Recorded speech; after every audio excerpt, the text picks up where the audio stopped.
What's up, everybody? Dan, aka I Am Broshi, here with my good friend Turtleburt. What up? What up? He's from Skybox Entertainment. They do all their little Let's Plays and little Ghost Pepper challenges or the Carolina Reaper and stuff like that. And today we're going to talk about the state of single player gaming. It's seeing a resurgence lately, and a dying genre, which could be considered MMOs, I guess. They've seen a drop in popularity over the last several years. So, what's your take on single-player gaming and its strong comeback? Well, me personally, man, I am a single player gamer to begin with. I'm not really crazy about multiplayer games at all. I think really the only thing I play multiplayer wise, and especially recently because of the beta coming out tomorrow, I've been playing a lot of Gears 3. But outside of that, I don't know, man. Like, multiplayer gaming is just not, doesn't appease me. So generally, anything story driven, anything single player that gives me a motive to play the game is what I'm into personally. And I think that, there was a phase where like multiplayer was the main thing that sold a game. Look back at the Call of Duty Modern Warfare 2, the Halo 3 days. That's when I think everybody was really, really into multiplayer, and that was what sold people. But even you look at Call of Duty now, and it's like it doesn't have the popularity that it had, and you can blame that on the game. But I just think that the market has shifted, and that more people are just generally going for that single player experience than getting aggravated at some random stranger for hours on ends. Yeah, I agree a lot. You saw the popularity in the Xbox 360, PlayStation 3 era because online gaming to consoles was was available to everybody at that point in time. Everybody was starting to get broadband access, versus where PlayStation 2 came out, even though it had internet access. It was terrible. It was a terrible server. So was the Sega Dreamcast. I played online on the PlayStation 2. My first game was American Wasteland, and I had fun because there was a lot of cool people on there, but it wasn't groundbreaking at all. And to see how it came about in the 360 and the PlayStation 3 was pretty humongous, even though PC gamers had been doing it for God knows forever at that point. To consoles, it was just groundbreaking. Everybody wanted to do it, and I think that it kind of came in like a wave, and it was like a fad. And people just aren't interested in it anymore because, like you said, you've got a lot of assholes on consoles and PCs. Yeah. Playing online, there's a lot of assholes, and it gets old, annoying, and it can ruin the experience because it becomes more of a competition, I think. And I think a lot of people just want to have fun when they play. Mm-hmm. And I think too that getting actually invested into a single player games is a little bit easier than getting invested into a multiplayer experience, because generally speaking, like it's very, like, even like when a new game comes out, it's very easy to get into that multiplayer element. Like, you're playing strangers and killing them feels really badass. That first few times you're getting kill streaks and you're doing good, but then the longer the game is out, the more people learn to exploit it, and the less fun it becomes. And then you got hackers, and then you just got people that are possibly way higher levels than you and are just killing you, or know things that you don't, or have higher weapons, obviously depending on the game. So yeah, I mean, I can't speak for everyone, but I can say that my personal experience with multiplayer is I never touched Xbox Live until I owned a 360. I couldn't fathom it at the time, and I was a broke high school kid, so I didn't afford it. And when I got a 360 was the first time that I really got into it, and it was Halo 3. And I loved it. Halo 3 is still my favorite and most nostalgic online multiplayer experience, both with custom games and just standalone versus multiplayer. Yeah, when the 360 came out, I don't remember when I exactly got one, but that was the first time I truly played. Like I said, the PlayStation 2 was like a quick experience for me. I played for like maybe like 1 or 2 weeks. And it was fun, but the servers were terrible at the time because there just wasn't really a server for it. It was just kind of like an afterthought. But when the 360 came out, one thing I think that kept me away from it, because I still didn't have online game Xbox Live for a long time. The thing that kept me away from it was that you had to pay. And I didn't like that, and I still don't like that. Now, as a primarily PC gaming person, I still don't like the fact that I got to pay my internet bill and pay for PlayStation Plus or Xbox Live. I think that's kind of a ripoff. Now, I will look say past this that. regarding console versus PC. Obviously, with a PC, you are playing on a device which sole premise is to do things through the internet with. I mean, almost Yeah, exclusively, the sole premise is to get on the internet with. Versus a console where it's, play games, watch Netflix or whatever. And though it may be frustrating to have to pay that, $60 a year, I think, I've owned both the PS3, the Xbox One, Xbox 360. I'm not even going to look at Xbox One here, just PS3 versus Xbox 360. The quality of the online on the 360 is so significantly better because you're paying for that service. So you actually have moderators and admin and services that are done to that online experience to make it stream better, run smoother, get your hackers off, so on and so forth. So just for the maintenance there, I'm willing to pay that $60 because I mean, look at PC.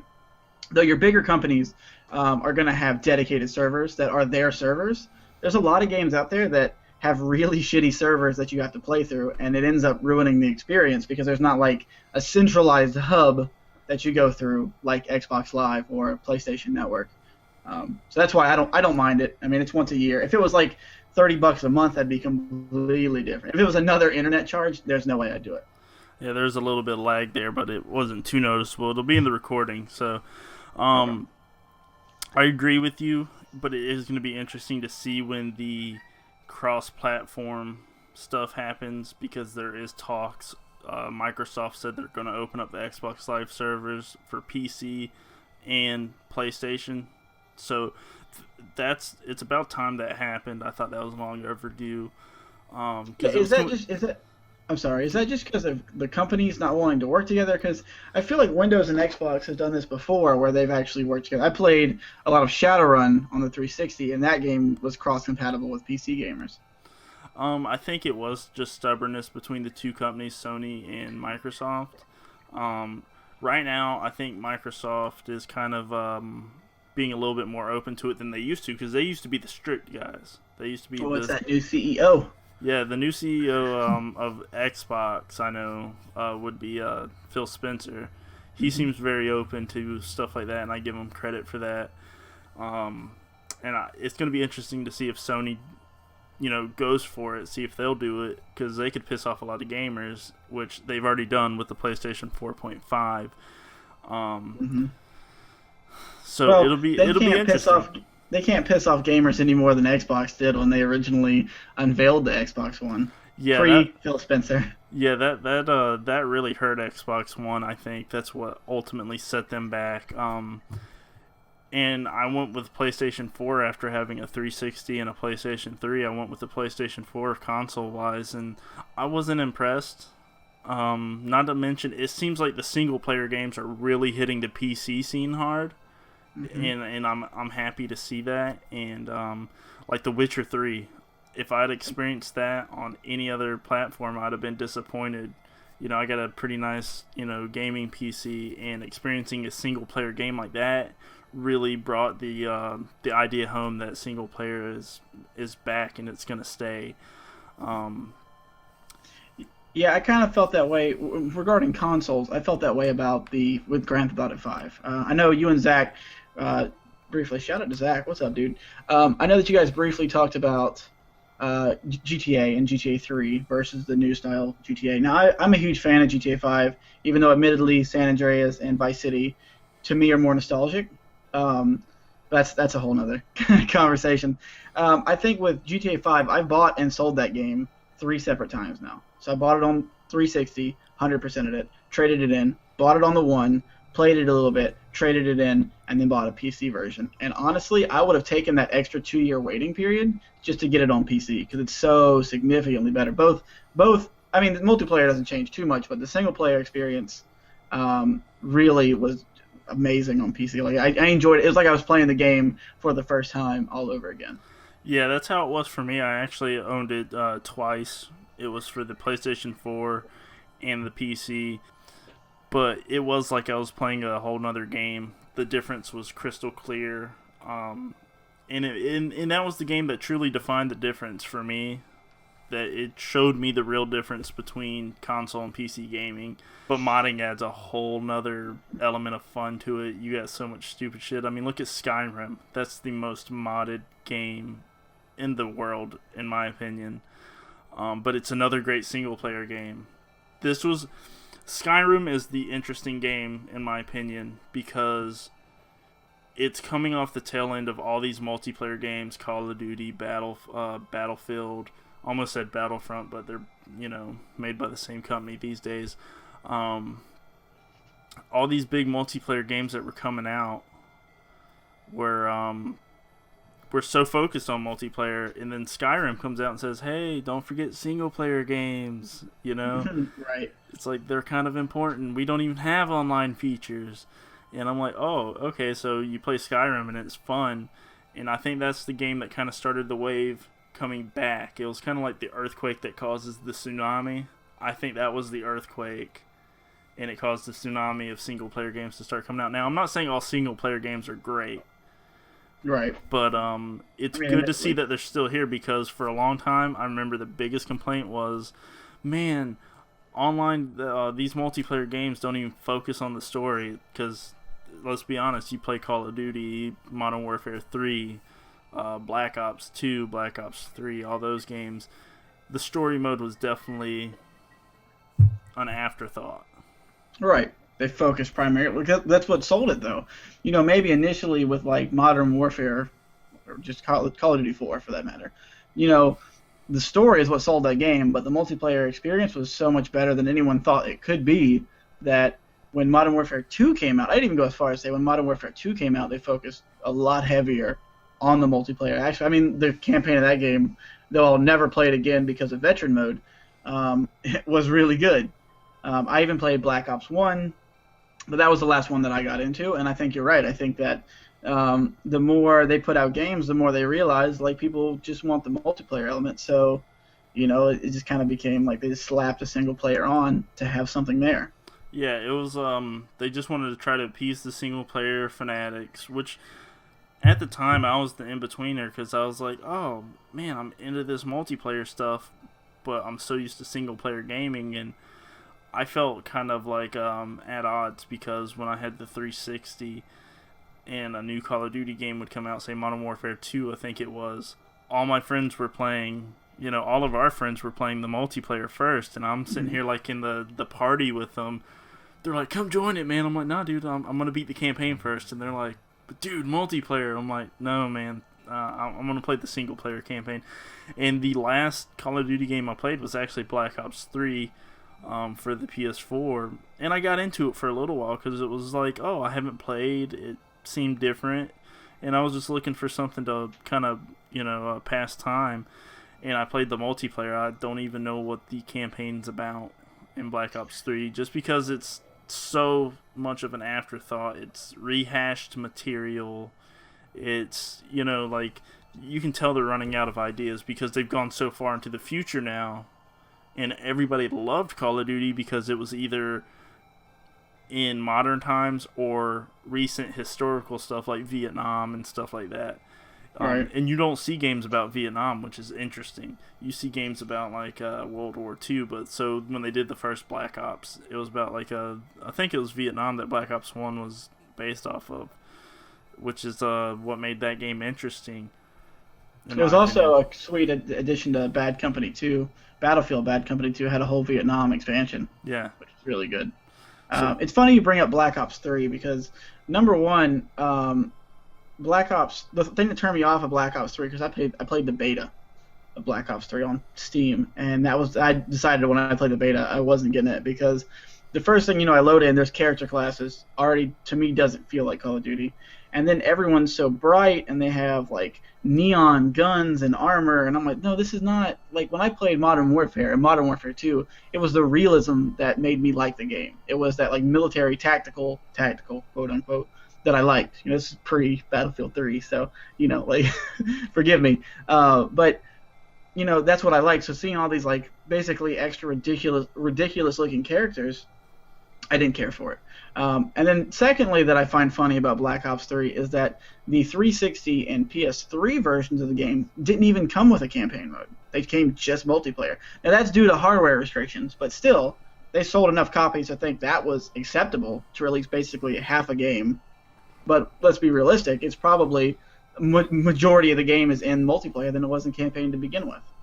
Yeah, so I think after taking in all that, like you said, the multiplayer is definitely different in Call of Duty than it has ever been.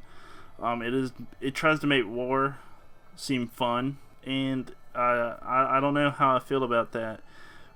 But going back onto the topic of the single player gaming, is it strong? I think it's stronger than it's ever been. Yeah, especially pre-online days. It's definitely stronger now than it has been since Xbox Live and PSN basically exploded, you know? Yeah, so ever since I think the trend of the multiplayer dying, like the trend of the multiplayer being the popular thing, I think it's finally kind of just finding its place. I think it's finally settled down to where it's going to stay.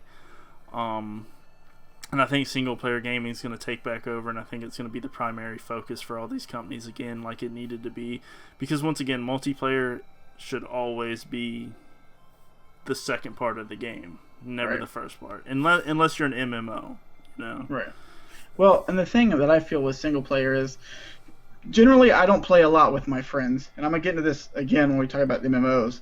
But generally, I play games alone, just because I work a much different work schedule than a majority of my friends do. I work 7 to 3. They generally don't work in the morning, you know, so they don't have to get up at 5:30 like I do. So they're up till 4 in the morning. I'm normally in bed by 11, so I don't get to play games with them like I used to. With that being said, like I enjoy that. And honestly, I'm not a people person either. Like sometimes I don't feel like interacting with people, and I don't feel like playing against people that are just gonna make me really mad about 2 deaths into a match. So I enjoy just sitting on a couch and playing. That's why I'm really excited for Quantum Break. I haven't picked it up yet, but I loved Alan Wake, and it was a huge, strongly story-driven game. So that's why I want to play Quantum Break. To me, I would choose, if I had to choose one or the other, I would choose single player without a doubt all the time. I would much actually sit down and then get enwrapped in a actual story, a real like in-depth story that's gonna take me emotionally wherever, versus a multiplayer mode, which is really just me wasting my time, just kind of doing the same thing over and over. It's kind of like a free-for-all almost on what you're doing there. So I think I'm going to end the single-player gaming resurgence episode right here. Thank you guys for tuning in. Comment, and subscribe. Yeah, like, comment, and subscribe. Be on the lookout for me and Will's next episode on MMOs. It'll go hand in hand in this, but I try to keep my episodes pretty short and steady so I don't have to edit them so much. So don't forget to subscribe to Skybox Entertainment. Who said that? That's weird. Man. That's weird. Here we go. I don't know when to start. Now. Hello, everybody. I'm Scooter Van Gogh. Welcome to Super Hot. It is super hot in here. Oh, it's super hot. It's a game where you keep track of time. Well, you already killed a guy. Look at that. You literally. This is my boss. Look at that. Boom! Time moves only when you move.